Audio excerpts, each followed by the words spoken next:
रास्ते से आते हैं, हमें तड़पाते हैं।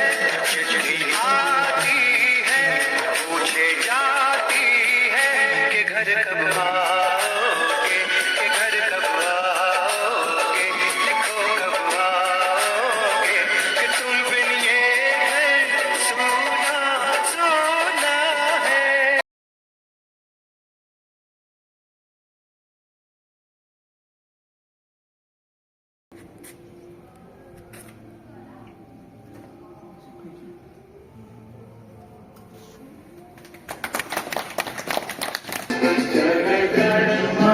अधिनायक जय हे भारत भाग्य विधाता। पंजाब सिंध गुजरात मराठा उत्कल गंगा बिंद हिमाचल यमुना गंगा सरस्वती तरंगा। शुभ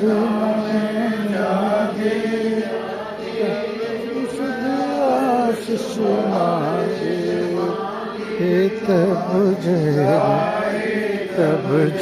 राधा।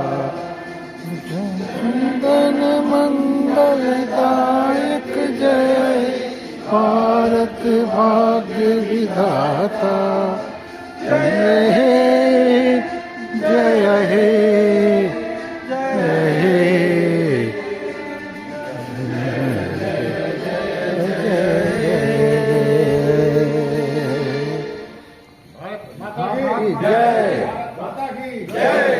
गणतंत्र दिवस की जय। अमर रहे गणतंत्र दिवस अमर रहे। साथियों, आज हम लोग गणतंत्र दिवस मना रहे हैं। इस देश का स्वरूप भी प्रजातांत्रिक है, गणतांत्रिक है और जनता की आवाज़ सरकार को सुननी चाहिए। उसके हिसाब से ही नीति निर्धारण करना चाहिए।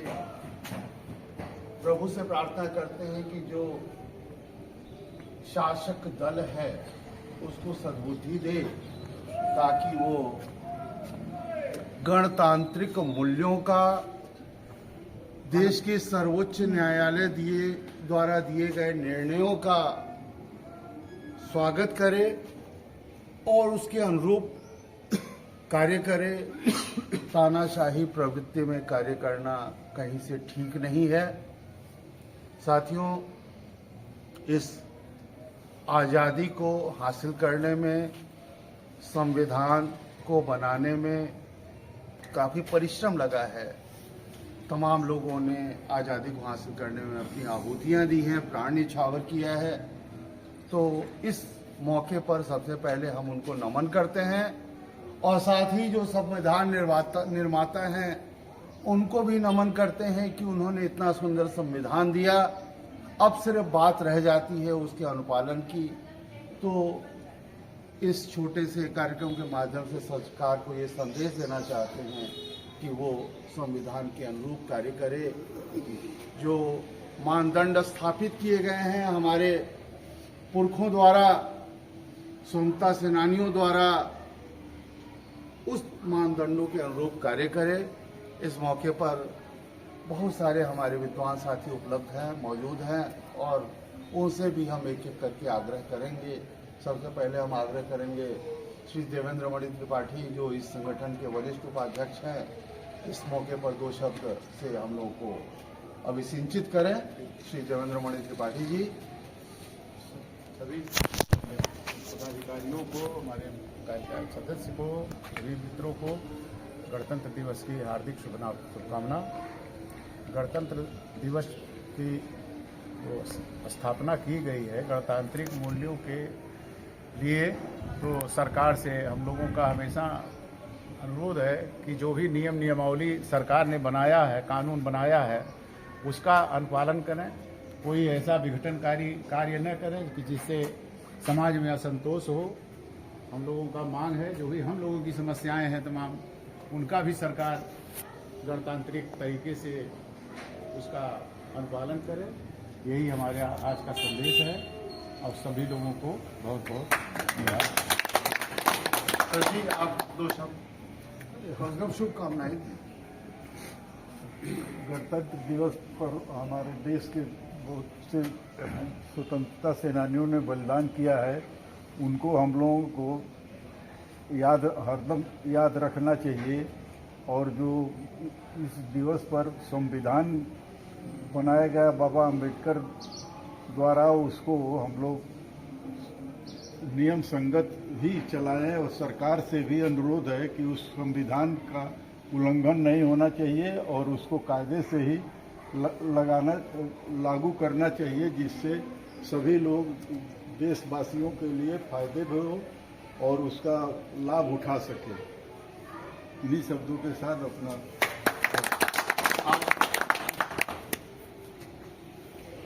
साथियों, आज 77वां गणतंत्र दिवस पर हम लोग यहाँ पूर्वोत्तर रेलवे पेंशन एसोसिएशन के कैंप कार्यालय में उपस्थित हैं।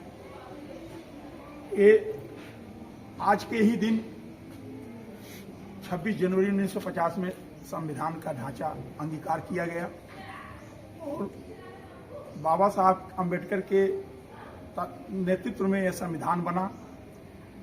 संविधान हमको अधिकार देता है, अधिकार के साथ साथ बाद में साथियों एक संशोधन की जरूरत पड़ी कि कर्तव्य को भी जोड़ा गया। हम सभी नागरिकों को अपने कर्तव्य का हमेशा याद रखना चाहिए अधिकारों से पहले। हम ये उम्मीद करते हैं कि हमारे पूरे भारत के लोग अपने कर्तव्य निष्ठा का पालन करेंगे, साथ ही साथ संविधान की रक्षा करेंगे एवं देश में जो भी आपके पास हुनर, कौशल, ज्ञान हो उससे देश को आगे बढ़ाएंगे, साथ ही साथ उसमें अपने जुनून का भी जज्बा दिखाएंगे। धन्यवाद। यादव जी शुभकामना सब लोगों को।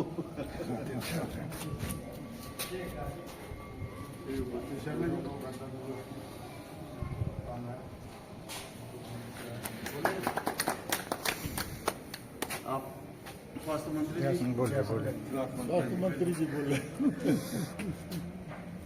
आज साथियों, आज हम लोग बहुत ही भाग्यशाली हैं कि आज के दिन हम लोग एकत्रित होकर के गणतंत्र दिवस मना रहे हैं। ये मनाने का मौका हम लोग को जो मिला है, इसके लिए बहुत सारे हमारे पुरखे लोग कुर्बानियाँ दी हैं। उस कुर्बानी के बदौलत आज हम लोग इकट्ठा करके ये गणतंत्र दिवस मना रहे हैं। तो साथियों, इसका इसी तरीके से पालन करते रहे जो इसके संविधान बनाया गया है बाबा भीमराव अंबेडकर जी के द्वारा, उसी का नियम का पालन हम सभी लोग को करते रहना है और इसको आगे इसको बढ़ाते रहे ताकि हम लोग उसका अनुसरण कर सके और इसका फायदा ले सके। धन्यवाद। कुछ नहीं, खाली शुभकामना तो हम लोग देखते हैं। आप बोलिए आज हम बोलेंगे। हाँ बोलिए बोलिए। आज गणतंत्र दिवस है। गणतंत्र दिवस तब आया जब देश आजाद हुआ। आजादी को लोगों ने गुलामी ही समझा, क्योंकि सूरज तो उग गया था, सूर्य आया नहीं था, लग रहा था लाली आ गई है। और मैथिली स्वर्णगुप्त ने कहा सूर्य का यद्यप नहीं आना हुआ, किंतु समझो रात का जाना हुआ। उसके बाद 3 सालों तक मंथन होता रहा, संविधान सभा ने इसको पास किया, अंगीकार किया और उसके बाद भारत का संविधान लागू हुआ।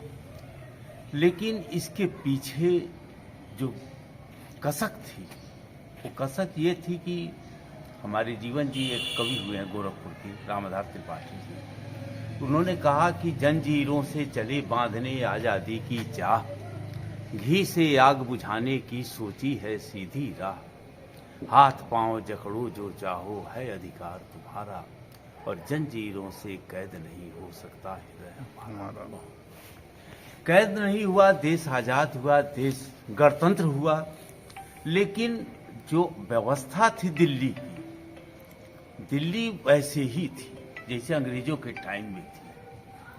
अभी कल बात एक आदमी से हो रही थी, उन्होंने कहा कि जब अंग्रेज जाने लगे तो अंग्रेज अफसरों ने आर्मी के अफसरों को बुला करके कॉकटेल पार्टी दिया था। उसी परिपाटी को आज भी चलाते हैं। और आज आर्मी के जो बड़े ऑफिसर्स हैं अपने जेसीओस को बुला करके कॉकटेल पार्टी देते हैं एक दिन पहले। कल पार्टी हो गई। हम लोगों के साथ क्या हुआ? दिल्ली जैसे की तैसी है, कोई परिवर्तन नहीं। दिनकर जी की वो लाइन आज भी याद करनी पड़ेगी। तू नेठ मदमाती दिल्ली, फिर क्यों ये इतराती दिल्ली, अविदित नहीं तेरी कितनी कठोर है छाती दिल्ली, गौरव के गुरु रो न पड़े हाँ दिल्ली, घूंघट क्यों न गिराती। जय।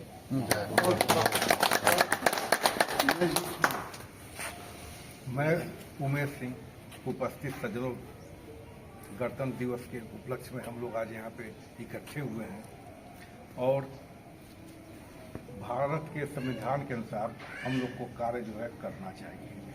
धन्यवाद। आप चलिए, बड़ी अच्छी बात है। एक्चुअली ये मौका यद्यपि नहीं है किसी आलोचना समालोचना का, और आलोचना समालोचना हम करना भी नहीं चाहते हैं, लेकिन सरकार को सलाह जरूर देना चाहते हैं। अभी कल जटेपुर शाखा में बैठक हो रही थी, तो वहाँ पूर्व प्रबंधक मुद्रण एवं लेखन सामग्री श्री बसंत जी आए। बसंत जी से वो भी थोड़ा मुकदमा वगैरह लड़ने में काफी उनका पैशन है मुकदमा लड़ना। तो एक दिन कुछ बातें हुई, तो मैंने कहा कि साहब आप 80+ के हैं, तो आपको जो 20% का जो बेनिफिट दिया गया है वो 80 कंप्लीट करने के बाद दिया गया है। एज पर रूल जो है ये 79 कंप्लीट करने और 80 की शुरुआत में मिलना चाहिए। 1 साल का आपका खा लिया। तो वो फिर उस बात को बड़ा चिंतन किए, कहे चलो भैया बहुत दिन से कोई मुकदमा नहीं लड़ रहे थे, तो मुकदमा लड़ने का मौका मिल गया। लेकिन जब उन्होंने उसका एनालिसिस किया तो हमारे बड़ी नाराज हुए, साहब आप गलत सलत हमको बताते हैं, ये है वो है। हम गलत सलत बताते तो सुप्रीम कोर्ट अनेरे का डिसीजन दे दिया। और फिर हमने उनको वो 6वां वेतन आयोग, जब 20% का पहली दफा कॉन्सेप्ट आया, उस वेतन आयोग के रिकमेंडेशंस को मैंने उनको दिखाया कि उसमें क्या है। उसमें जो चीज़ है उसको बखूबी जब उनको समझाया, तब उनका ज्ञानेंद्रिय